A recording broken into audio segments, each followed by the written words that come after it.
Hello my viewers, আশা করি তোমরা খুব ভালো আছো। আমিও খুব ভালো আছি। আজকে তোমাদের কাছে এবার একটি লং ব্লগ নিয়ে হাজির হলাম।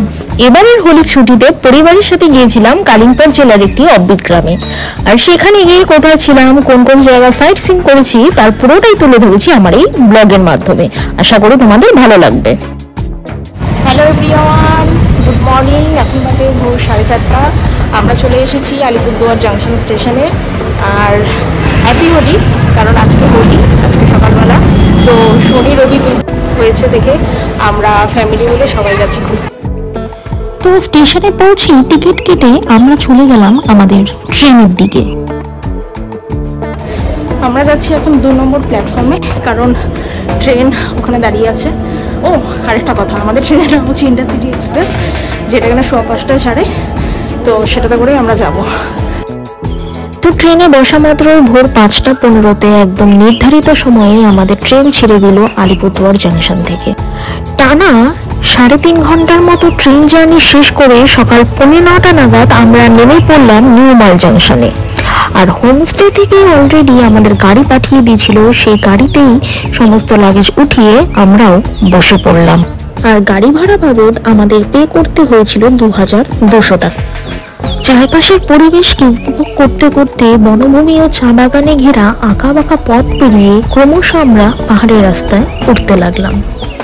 আর গরুবাথান পার করে রাস্তার পাশে একটি চা বাগানে আমরা ময়ূরও দেখতে পেলাম। মালবাজার থেকে আমাদের হোমস্টের দূরত্ব ছিল ঠিক 30 কিলোমিটারের মতো। মাঝে রাস্তা কিছুটা খারাপ থাকায় আমাদের পৌঁছতে ঠিক 1 ঘন্টার মতন সময় লেগেছিল। এই তো আমরা চলে এসেছি আমাদের ট্রাইডেন্ট হোমস্টেতে। পাহাড়ের কোলে খুব সুন্দর পরিবেশে অবস্থিত আমাদের এই ট্রাইডেন্ট হোমস্টেতে ঢুকে চেক ইন করে আমরা রুমগুলো দেখতে চলে এলাম। আমাদের মোট 3টে রুম নেওয়া হয়েছিল। রুমগুলো বেশ বড় ছিল। প্রতিটি রুমে একটি সোফা, একটি ডাবল বেড, একটি ড্রেসিং টেবিল এবং খাবার জল এবং ওয়েল ভেন্টিলেটরও ছিল। বাথরুমগুলো ভীষণ নিট অ্যান্ড ক্লিন ছিল এবং গিজার ফেসিলিটিও ছিল প্রতিটি রুম। আর এবার চলে আসলাম এই হোমস্টের ডাইনিং এরিয়াতে, যেটা কিনা খুব সুন্দর একটা লোকেশনে ছিল। আর দেখতেই পাচ্ছ এতটাই ক্লাউডি ওয়েদার ছিল যে আশপাশটা একদমই ব্লার দেখাচ্ছিল। আর হোমস্টেতে এসেই আমরা সবাই লেগে পড়লাম এই হোমস্টের চারপাশটার ফটো ভিডিও করতে। আর এখানে দেখতেই পাচ্ছ যে মেঘগুলো কিভাবে ভেসে ভেসে আসছে, চোখের নিমেষে চলে যাচ্ছে। আর সেইগুলো দেখতে দেখতেই আমাদের ব্রেকফাস্টও চলে এলো। ব্রেকফাস্টে ছিল আজ লুচি এবং বিভিন্ন সবজি দিয়ে একটা তরকারি। আর সেটা টেস্ট তো অপূর্ব, দারুণ খাওয়া দাওয়া, দারুণ। তো আমরা সবাই খুব তাড়াতাড়ি করে আমাদের ব্রেকফাস্টটা সেরে নিলাম। ব্রেকফাস্ট করে রেডি হয়ে গেলাম। এখন আমরা যাচ্ছি সাইট সিইং। যেহেতু আমরা বেশ সকাল সকাল পৌঁছে গিয়েছিলাম, তো সেই সময়টাকে কাজে লাগিয়ে বেরিয়ে পড়লাম সাইট সিইং করতে। আর সাইট সিইং এ যাওয়ার গাড়ি এবং নিয়ারেস্ট প্লেসেসগুলি এই হোমস্টে থেকেই আমাদের গাইড করে দিয়েছে। পাইন গাছে ঘেরা সুন্দর সুন্দর এই চা বাগানগুলি পাহাড়ি দৃশ্যটাকে আরো মনোমুগ্ধকর করে তুলেছে। তো এবার আমরা চলে এলাম গরুবাথানের মধ্যেই অবস্থিত ছোট্ট একটি টি এস্টেট, সামাবিং টি এস্টেট। আর এই টি এস্টেটটা ছিল আমাদের সাইট সিইং এর প্রথম লোকেশন। তো এই টি এস্টেটে দাঁড়িয়ে আমরা অনেকক্ষণ অনেক ছবি, ভিডিও এগুলো করে নিলাম। এরপর আমরা চলে যাচ্ছি আমাদের দ্বিতীয় সাইট সিইং পয়েন্টে। আর পাহাড়ের এই প্রান্ত থেকে অপর প্রান্তের দৃশ্যটা ছিল বেশ অপূর্ব। আর দ্বিতীয় লোকেশনে যাওয়ার জন্য আমাদের এই রাস্তাটা ছিল রিভার বেডের ওপর দিয়ে। আর সেটার এক্সপিরিয়েন্স ছিল আমাদের জন্য বেশ রোমাঞ্চকর। এবার আমরা চলে আসলাম আমাদের দ্বিতীয় সাইট সিইং পয়েন্টে, সেটি ছিল নগবাড়া লেক। আর এখানে ঢোকার জন্য আমরা প্রত্যেকেই 20 টাকা করে জনপ্রতি টিকিট কেটে নিলাম। পাহাড়ের কোলে এই লেকটি ছিল অপূর্ব। কেউ চাইলে এই লেকে ওয়াটার অ্যাক্টিভিটি যেরকম শিকারা চড়তে পারে এবং বোটিংও করতে পারে, কিন্তু এই দুটোর মধ্যে কোনোটিই আমরা করিনি। কিন্তু এই লেকের মধ্যে ছিল হাজার হাজার মাছ, যেটিকে দেখেই আমাদের বেশিরভাগটা সময় কেটে গিয়েছিল। আর সেই মাছদেরকে খাওয়ানোর জন্য 15 টাকা করে একটি মুড়ির প্যাকেট পাওয়া যায়, সেটা আমরা কিনেছিলাম এবং সেই মাছদেরকেও খাইয়েছিলাম। জায়গাটা ভীষণ সুন্দর, এত সুন্দর। আর এই লেকটার মধ্যে হাজার হাজার মাছ আছে। আর সবাই ওই মাছগুলোকে খাওয়ানোর জন্য মুড়ি দিচ্ছে। আর মুড়ি যে জায়গাটা ফেলানো হচ্ছে ওখানে সবগুলো মাছ একসাথে জড়ো হচ্ছে, দেখতে এত সুন্দর লাগছে, দারুণ দারুণ। এখানে অনেকটা সময় কাটালাম, এখন যাচ্ছি নেক্সট ডেস্টিনেশনে লাভা। সেখান থেকে বেরিয়েই কিছুটা পথ অতিক্রম করে চলে এলাম এবার লাভা রোডে।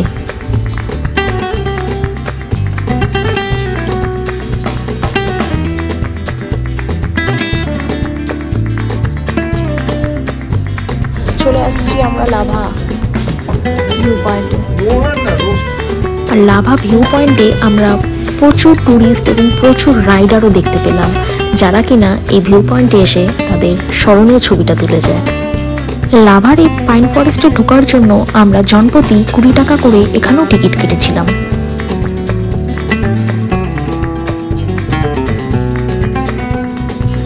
আর এই জায়গা থেকে লাভা শহরের ভিউটা কিন্তু খুব সুন্দর দেখা যায়, কিন্তু সেই দিন ওয়েদারটা এতটাই ক্লাউডি ছিল, সে কারণে কোনো কিছুই ক্লিয়ার দেখা যায়নি। ভীষণ সুন্দর জায়গাটা, আর খুব ঠান্ডাও, আর অনেকটা দার্জিলিংয়ের লেপচা জগতের মতন সেখানেও গিয়েছিলাম, তো অনেকটা ওরকম ফিল পাওয়া যাচ্ছে। লেপচা জগৎ আর এই লাভা অনেকটা একই। লাভা ভিউ পয়েন্টে একটি ছবি তুলে আমরা তৈরি হয়ে পড়লাম আমাদের চতুর্থ ডেস্টিনেশনে যাওয়ার জন্য।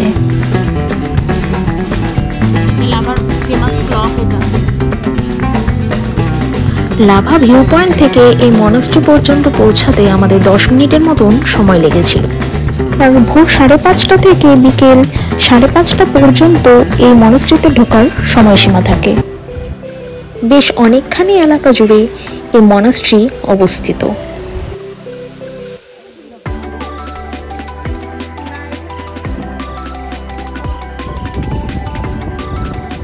সুন্দর মনাস্ট্রিটা।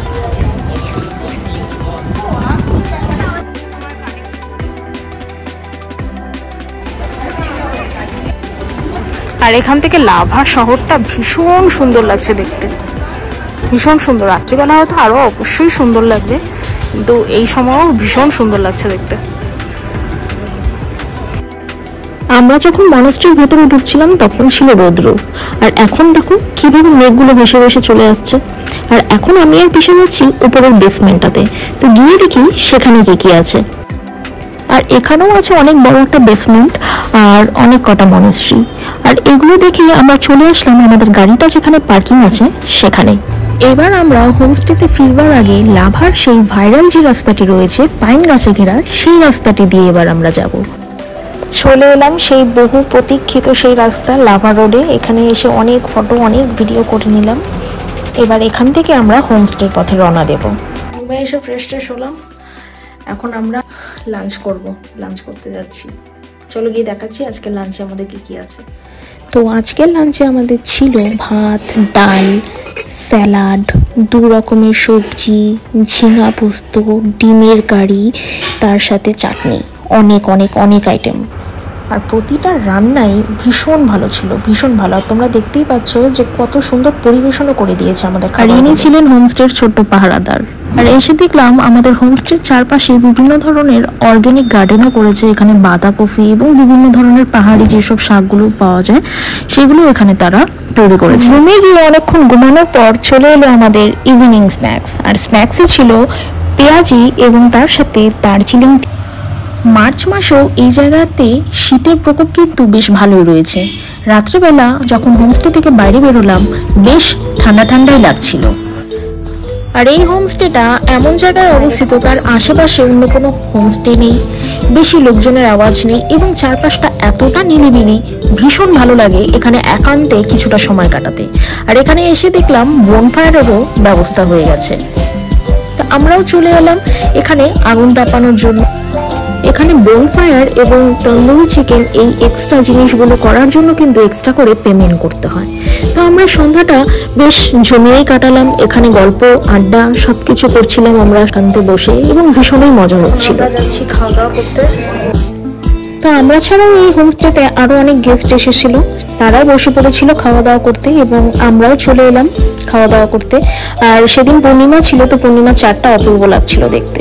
তো রাতে ছিল বাঁধাকপির ঘন্ট, তারপর ছিল ভাত, ডাল, পাঁপড় ভাজা এবং চিকেন কষা, আর তার সাথে যারা ভেজ খেয়েছিল তাদের জন্য ঝিঙা পোস্ত। আর এখানে প্রতিবেলার খাওয়াগুলোই সুন্দর কলা পাতাতে পরিবেশন করা হয়, যেটা আমার সব থেকে বেশি ভালো লেগেছিল। এখানে সবাই খাওয়া দাওয়ার ভীষণ প্রশংসা করছে, মানে এত ভালো খাওয়া দাওয়া। আশা করি মানে ভাইয়ের প্লেটটা বাদ দিয়ে বাকিদের প্লেটগুলো তোমরা দেখে বুঝতেই পারছো যে খাওয়া মানে কতটাই ভালো, মানে আনলিমিটেড। তোমরা মানে তোমাদের মানে এখানে কোনো কিপটামির ব্যাপার নেই, মানে আনলিমিটেড। যত ইচ্ছা তোমাদেরকে চিকেন দিবে, যত ইচ্ছা ডাল, যত ইচ্ছা সবজি। মানে তোমরা খেতে খেতে অলরেডি ফেড আপ হয়ে যাবে যে আর কত খাওয়া, আর কত খাওয়া। বাট ওনারা হাঁপান না। তো কি বলবো, মানে সার্ভিসে মানে টপ ক্লাস। এর আগে অনেক জায়গায় ঘুরেছি, বাট এরকম খাওয়া দাওয়া বা এরকম বিহেভিয়ার বা এরকম হসপিটালিটি এর আগে কোথাও পাইনি আমি। সত্যি মানে ভীষণ স্যাটিসফাইড, ভীষণ। সবাই খাওয়া দাওয়া সেরে আমরা চলে এলাম রুমে। তো আমি আর ভাই আমরা একটা আলাদা সেপারেট রুম নিয়েছিলাম, যে রুমে এসে আমরা ঘুমিয়ে পড়লাম। ঘুম থেকে উঠে ডাইরেক্ট রেডি হয়ে পড়লাম, কারণ ঘুম থেকে উঠতে উঠতে অনেকটাই দেরি হয়ে গেছিলো। তো এখন শুরু করলাম ব্লগটা। এখন বাজে হলো 10:15, আর এখানকার ওয়েদার আজকের ওয়েদারও কালকের মতন, কিন্তু যখন ঘুম থেকে উঠেছিলাম তখন রোদ ছিল, কিন্তু এখন পুরো রোদটাই চলে গেছে, আবার শীত চলে আসছে। কালকে আসার পর থেকেই এই দোলনাটা একবারের জন্য বসা হয়নি, তাই আজকে শেষবারের মতন বসে নিলাম এবং চারপাশের প্রকৃতিটাকে চোখ দিয়ে আরো ভালো করে দেখে নিলাম। তো সকালের জলখাবারই ছিল আবার আমাদের দার্জিলিং টি, মানে তোমরা দুধ চা বা লাল চা ইচ্ছে মতো নিতে পারো, তো আমি তো লাল চাই নিয়েছিলাম। আর ছিল রুটি এবং তার সাথে ঘুগনি, এটার জন্য আমরা এক্সট্রা করে পে করেছি। আচ্ছা, এই হোমস্টের যিনি ম্যানেজার আছেন তার সাথে একটু কথা বলে নিই যে তোমরা এখানে আসার জন্য কিভাবে যোগাযোগ করবে, একটু বলো। নমস্কার, আমাদের এখানে 12 মাস ঠান্ডা থাকে, আর বিশেষ বিশেষ ছুটির সময়গুলোতে একটু ভিড় থাকে বেশি, আর নাহলে মোটামুটি নর্মাল থাকে। আমাদের নাম্বার দেওয়া থাকবে, যোগাযোগ করবেন আগে থেকে। গাড়ির ব্যবস্থা আমরাই করে দিব। আপনার ট্রেনে আসলে নিউ মাল জাংশন নামবেন, সেখান থেকে পিক আপ করা এবং শেয়ার গাড়িও ব্যবস্থা হবে আগে থেকে যোগাযোগ করলে। আমাদের এখানে 20-22 জন থাকার এবং এর থেকেও বেশি হলে আশেপাশে আরও হোমস্টে আছে, সেখানে আমরা যোগাযোগ করে ব্যবস্থা করে দিতে পারবো। সবচেয়ে ভালো হয় আপনারা আগে যোগাযোগ করে আসা, কারণ পাহাড় খুব এটা অফবিট একটা জায়গা, এখানে সবসময় খাবার দাবার অ্যাভেলেবেল নেই। আপনারা যদি সেরকমভাবে আমার সাথে যোগাযোগ করেন আমরা আগের থেকে ব্যবস্থা করতে পারবো, সবই দিতে পারবো পরিষেবা, কিন্তু আমাদের সময়ের ব্যাপার। এই জন্য আপনারা আগের থেকে যোগাযোগ করবেন, তাহলে খাওয়া দাওয়ার দিকে নিশ্চিন্ত সবই দিতে পারবেন। Thank you. তো এবার চলে আসলাম আমরা চেক আউট করতে। তো নির্ধারিত সময়ে আমরা চেক আউট করে নিয়েছি, আর এখান বাস স্ট্যান্ড পর্যন্ত আমাদের ড্রপ করতে গাড়ি ভাড়া 2200 টাকা পে করতে হয়েছিল। আর আগের দিন সাইট সিইং বাবদও আমাদের গাড়ি ভাড়া 2500 টাকা দেওয়া হয়েছিল। একরাশ মন খারাপ নিয়ে আবার আমরা বাড়ির দিকে রওনা হলাম। জানি না এরকম আরেকটা দিন আবার কবে আসবে। যাই হোক, এ কটা দিন ভীষণ সুন্দর কেটেছে আমাদের। আবারও 1 ঘন্টার মতন পথ অতিক্রম করে আমরা চলে আসলাম আমাদের বাস স্ট্যান্ড। এখন চলে আসলাম আমরা মালবাজার বাস স্ট্যান্ডে। এখান থেকে এখন আলিপুরদুয়ার যাওয়ার এখন দেখি কটা বাস আছে। তো আজকের মতন ব্লগটা আমি এখানেই শেষ করছি। তো ব্লগটা যদি তোমাদের ভালো লাগে তাহলে একটা লাইক করে দিও এবং কমেন্ট করে দিও, আর ব্লগটা যদি তোমাদের ইনফরমেটিভ লাগে তাহলে তোমাদের বন্ধু বান্ধবীর সাথে শেয়ার করে দিও। টাটা।